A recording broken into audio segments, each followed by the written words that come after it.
Book of Heaven, Volume 27, October 30th, 1929.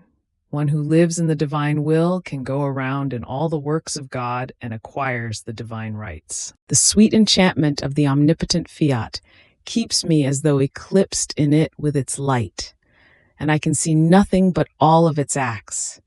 To place my I love you as a seal upon each one of its acts in order to ask for the kingdom of its divine will in the midst of creatures. Now, before my mind, I saw a great wheel of light which filled the whole earth. And while the center of the wheel was all one light, many rays were sticking out around it for as many acts as the divine fiat had done. And I moved from one ray to another to place on them the seal of my I love you, to then leave it in each ray, asking continuously for the kingdom of its divine will.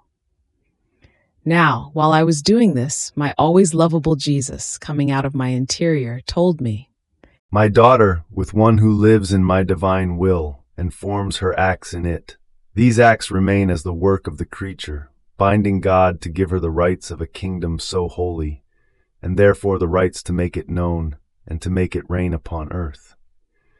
In fact, the soul who lives in my fiat reacquires all the acts of it done for love of creatures. God renders her the conqueror not only of his will, but of all creation. There is not one act of it in which the creature does not place her act, be it even one I love you, one I adore you, etc.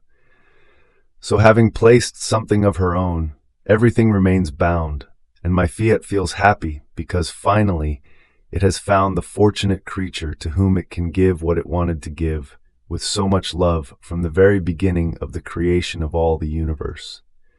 Therefore, by living in my divine will, the creature enters into the divine order. She becomes the proprietor of its works, and by right she can give and ask for others that which is her own.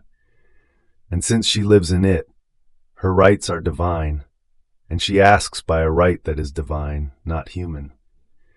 Each of her acts is a call that she makes to her Creator, and with his very divine empire, she says to him, "Give me the kingdom of your divine will, that I may give it to creatures, so that it may reign in their midst, and all of them may love you with divine love, and be all reordered in you."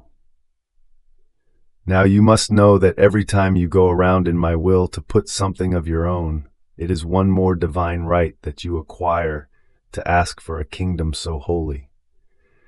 This is why as you go around in it, all the works of creation come forward before you, and all those of redemption line up around you, waiting for you, so as to receive, each one of them, your act, to give you the requital of the act of our works.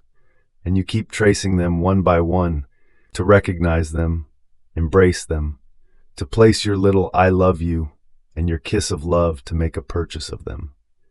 In our fiat there is neither yours nor mine, between creator and creature, but everything is communion, and therefore by right she can ask for whatever she wants.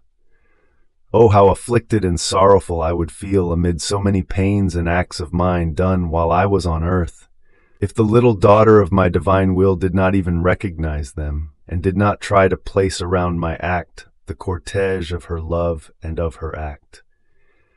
How could I give you the right if you did not recognize them? And even less could you make them your own. Recognizing our works is not only a right that we give, but possession. Therefore, if you want my divine will to reign, always go around in our fiat.